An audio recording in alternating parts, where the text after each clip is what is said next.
Heute werde ich dir verraten, wie Reiche bzw. vormals Reiche, die in schwieriges Fahrwasser gelangen und Insolvenz anmelden müssen, wirksam ihr Vermögen schützen.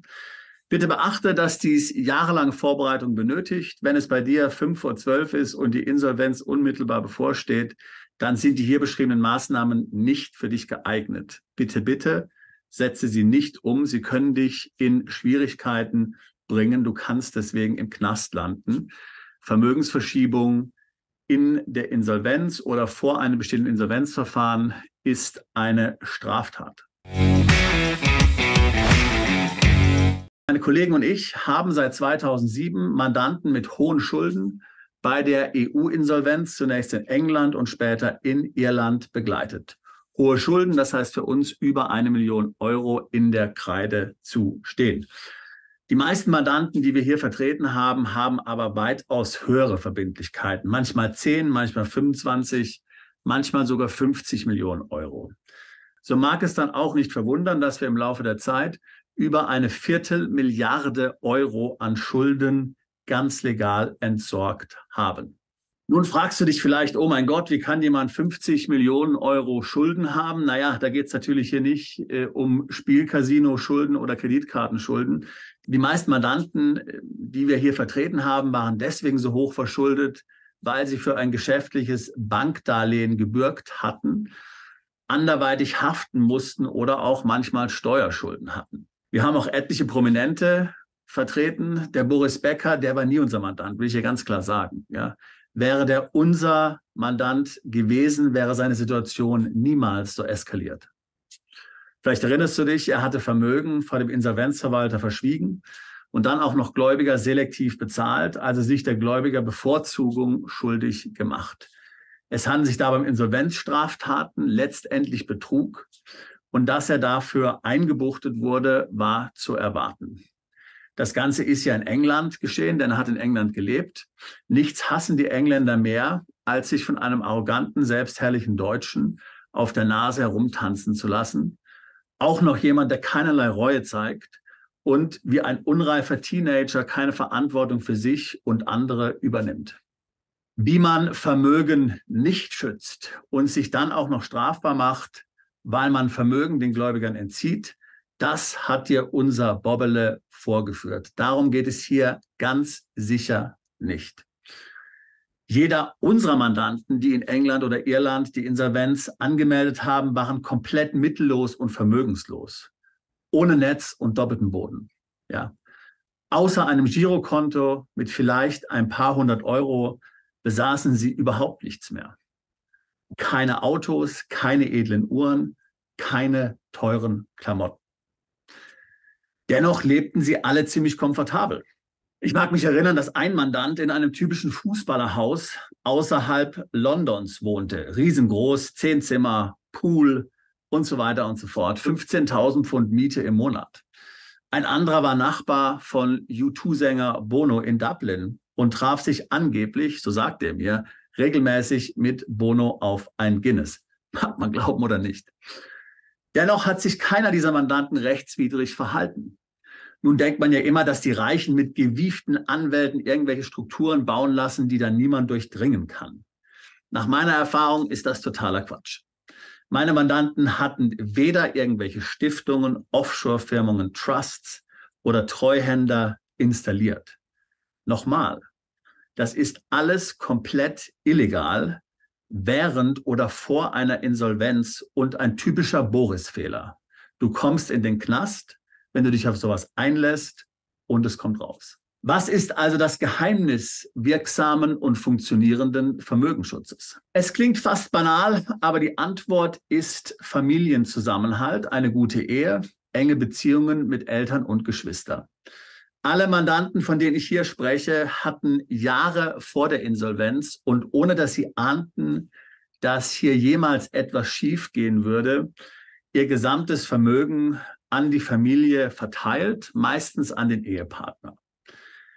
Der Familienwohnsitz, sage ich jetzt mal also, die eheliche Wohnung, wurde von Anfang an gleich von der Ehefrau gekauft. Ich rede jetzt hier einfach mal so, wie wenn jetzt der Mann der Betroffene ist, wie es bei unserem Mandanten meistens der Fall war. Ja, umgekehrt geht es natürlich genauso. Ja.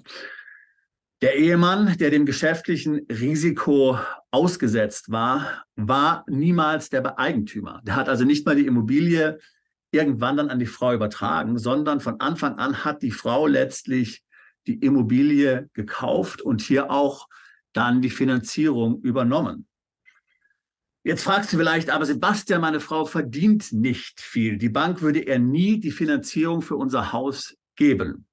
Nun, daran kannst du einfach was ändern. Lass eine Firma gründen, die weder dir noch deiner Frau gehört und wo sie keine Geschäftsführerin ist.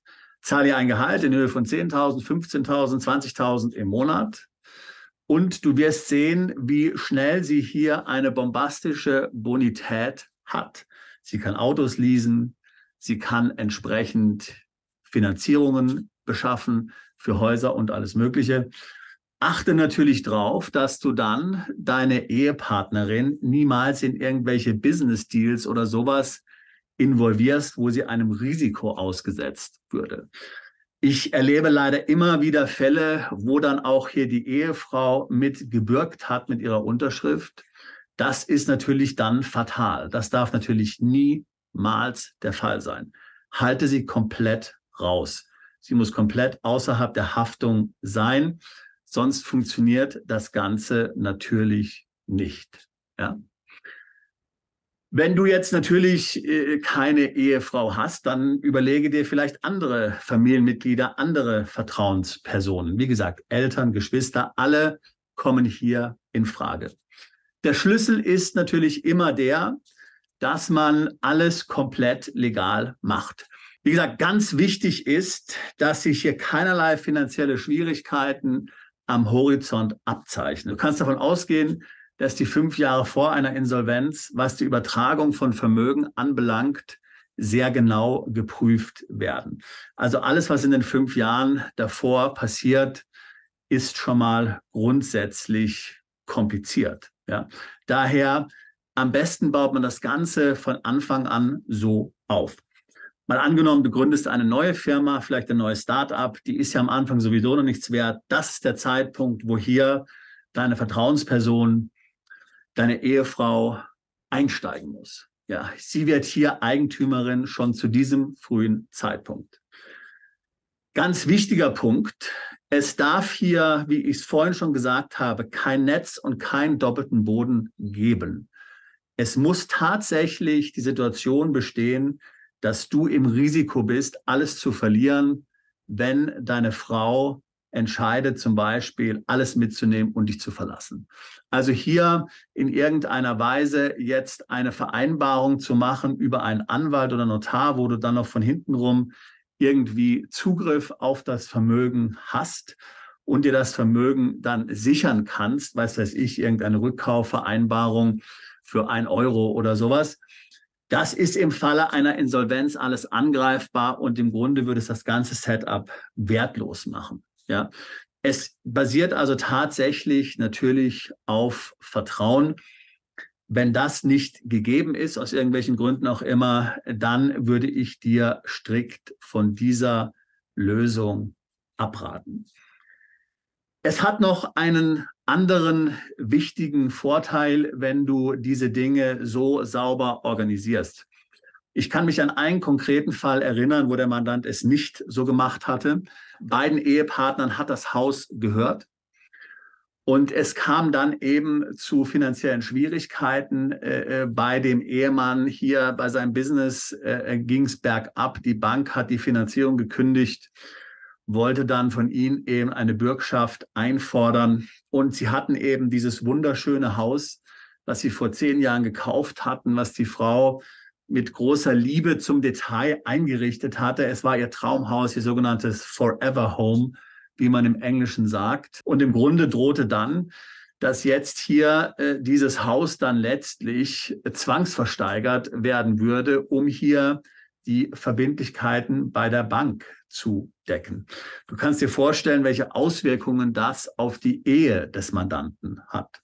Ein wichtiger Punkt hier, denn vielfach bei solchen Situationen, Insolvenz, finanzielle Schwierigkeiten, leiden natürlich die Beziehungen und viele Ehen gehen hier auseinander.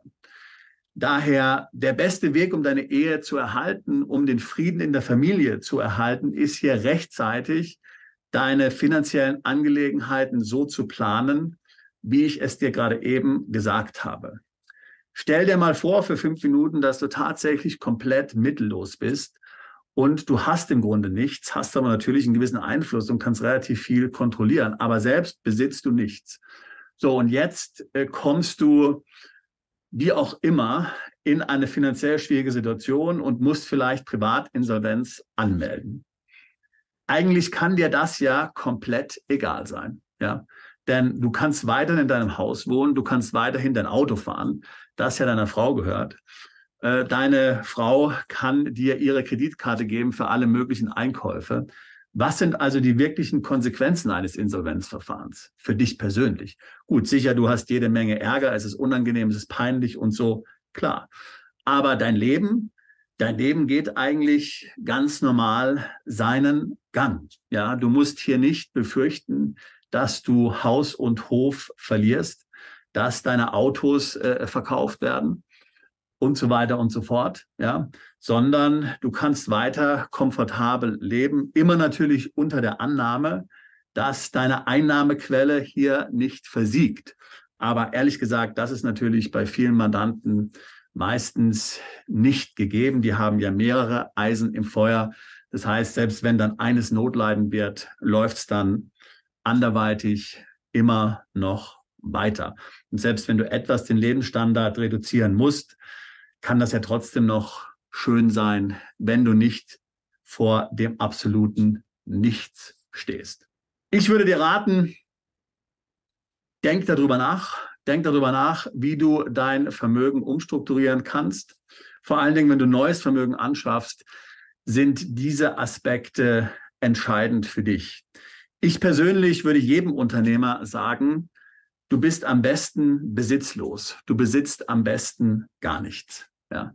Lass das Besitzen die anderen übernehmen und du bist nur derjenige, der hier letztlich anderweitig Kontrolle darauf ausüben kann. In den meisten Fällen, aber ganz sicherlich dann, wenn es knallt, ist das beste Szenario. Wenn auch dich der Vermögensschutz interessiert, du möglicherweise finanzielle Schwierigkeiten hast oder auch vor einem Insolvenzverfahren stehst und hier gegebenenfalls Interesse hast an einer EU-Insolvenz oder zu sehen, was es im Ausland für Möglichkeiten gibt, muss ja gar nicht immer unbedingt die Insolvenz sein, dann würde ich mich freuen, darüber mit dir im Beratungsgespräch zu sprechen. Den Link kopieren wir hier unten rein in die Beschreibung. Ich freue mich drauf, dich kennenzulernen und mit dir deine Herausforderungen anzugehen. Bist du Unternehmer, Freiberufler oder Investor? Zieht es dich schon lange ins Ausland? Mach heute den ersten konkreten Schritt in eine Zukunft mit mehr Geld und mehr Freiheit. Buche ein Beratungsgespräch mit Sebastian und seinen Kollegen. Unsere Kanzlei unterstützt Mandanten wie dich dabei, deine Steuerlast legal zu reduzieren, Vermögen aufzubauen und zu schützen und deine persönliche Freiheit zu maximieren. Profitiere jetzt von unserem Fachwissen und unserem Netzwerk. Gehe zu mandatierung.com und werde Mandant unserer Kanzlei.